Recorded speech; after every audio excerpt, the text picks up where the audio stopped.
भाभी खाने में क्या बनाऊं? घर की सफाई पूरी हो गई। आप जो बोलो खाने में चढ़ा दो। आज मुझे घर जल्दी जाना है। राधा ने घर की बहू स्नेहा से पूछा और फ्रिज खोल कर के सब्जी निकालने लगी। राधा, ऐसा कर आज दाल चावल और आलू की सब्जी बना ले, साथ में पनीर की ग्रेवी वाली सब्जी भी। ठीक है भाभी। अच्छा भाभी, खिचड़ी भी डाल दूं? कल डॉक्टर ने बाबूजी के लिए खिचड़ी खाने के लिए कहा था ना, और अम्मा ने कहा था बाबूजी के लिए जाते जाते खिचड़ी बनाती जाऊं।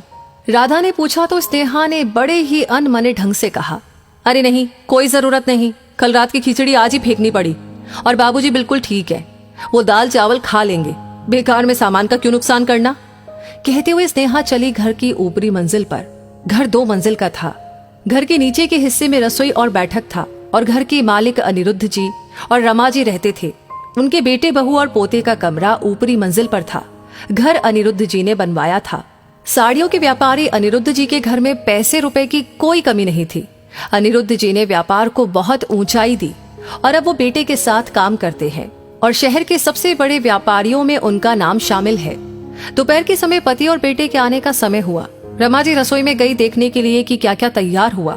राधा, क्या क्या बनाया है? अम्मा, दाल चावल, आलू की सूखी सब्जी और पनीर की ग्रेवी वाली, बस सब तैयार है। खीरे का रायता बना रही हूँ। और बाबूजी के लिए मूंग वाली खिचड़ी, वो तैयार है ना? सब आते ही होंगे। उनका सवाल सुन राधा चुप हो गई। वो अम्मा, भाभी ने मना कर दिया। उन्होंने कहा कि जो खाना बन रहा है वो बाबूजी भी खा लेंगे। ये कहते हुए राधा सर झुकाकर खड़ी हो गई। ऐसा कर, तू खिचड़ी चढ़ा दे, बाबूजी खिचड़ी ही खाएंगे। ये कहते हुए वो बाहर चली गई। रमा जी गुस्से से बिफर पड़ी और हॉल में आई और स्नेहा को आवाज लगाई, हाँ माँ, क्या हुआ? अभी तो बाबूजी और रमेश आई ही नहीं, फिर आपने क्यों बुलाया? राधा को तुमने खिचड़ी बनाने से मना किया स्नेहा? 2 टूक का सवाल सुन स्नेहा घबरा गई। हाँ माँ कहते हुए उसके पसीने छूट गए।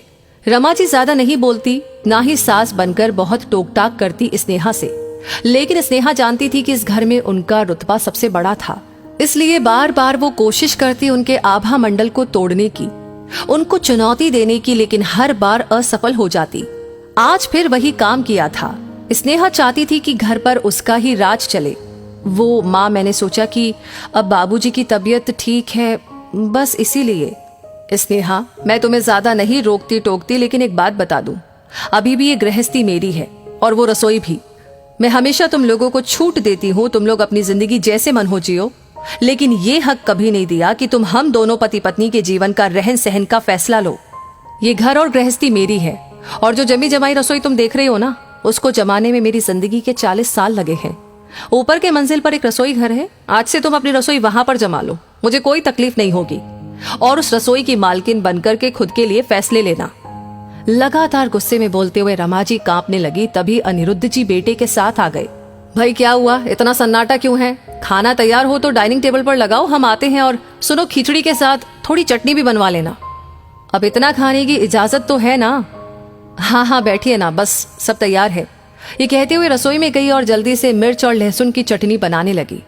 सभी ने खाना खत्म किया और कुछ देर के बाद अनिरुद्ध जी बेटे रमेश के साथ दुकान चले गए। रमा जी ने स्नेहा को बुलाया और बोली, स्नेहा, क्या सोचा है?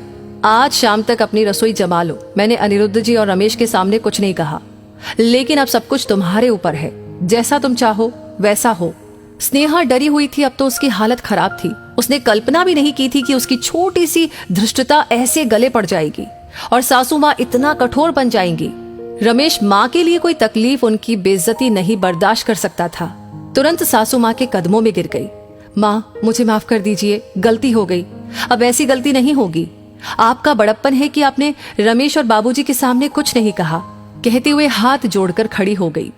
रमा जी ने बहू के हाथ पकड़कर अपने पास बैठा लिया और बोल पड़ी, बहू, मैं भी चाहती हूँ कि तुम इस घर की जिम्मेदारियों को संभालो। तुम जब ब्याह करके आई थी तब से मैंने कभी अपने विचार तुम्हारे ऊपर नहीं थोपे। चाहती हूँ कि तुम जिम्मेदारियों को निभाओ, लेकिन सभी की भावनाओं का ख्याल रखकर, किसी का मन न दुखाओ। राधा जब भी पूछती खाने में क्या बनेगा, तो मैं उसे तुम्हारे पास भेजती हूँ। मैं चाहती तो खुद ही सब बताती। किसी गृहस्थी को बनाने में सालों लग जाते हैं। पति पत्नी की मेहनत, उनके अपने अनगिनत सपने, जिन्हें वो गृहस्थी की नींव में झोंक देते हैं, अपना धैर्य, जाने क्या क्या। उस गृहस्थी में सभी की भावनाओं का ख्याल होना चाहिए। बड़ा या छोटा, सभी को यथोचित सम्मान मिलना चाहिए। तब एक गृहस्थी सुंदर बनती है। ये कहते हुए रमा जी की आंखों से निर्झर नीर बहने लगे। स्नेहा ने उनके आंसू अपने हाथों से पोंछे और बोली, माँ मैं समझ गई, गृहस्थी को किसी से लेना या मांगना नहीं होता। वो एक भाव है जिसे जीना होता है, जिसे समझना होता है। एक एक तिनका जोड़कर गृहस्थी बनती है। मैं तो आज तक जिम्मेदारियां और अधिकार आपसे छीनना चाहती थी, अब नहीं। मैं एक एक करके अपनी गृहस्थी की ईंट रखूंगी आप ही की तरह। ये कहते हुए उनके गले लग गई स्नेहा और रमा जी ने उसे सीने से लगा लिया। वो समझ रही थी कि सुबह का भूला बच्चा शाम को घर वापस आया है, तो एक माफी तो बनती है। दोस्तों, इस वीडियो से आपको क्या सीख मिलती है, आपके जहन में क्या आ रहा है, जरूर कमेंट बॉक्स में लिख करके हमें बताइए। साथ ही से शेयर करना ना भूलें। आपका हर एक लाइक, हर एक शेयर हमें इंस्पायर करता है ऐसी ही कहानियां आप तक पहुंचाने के लिए। साथ ही हमारी हर वीडियो को सबसे पहले पाने के लिए हमारे पेज को फॉलो करना ना भूलें। धन्यवाद।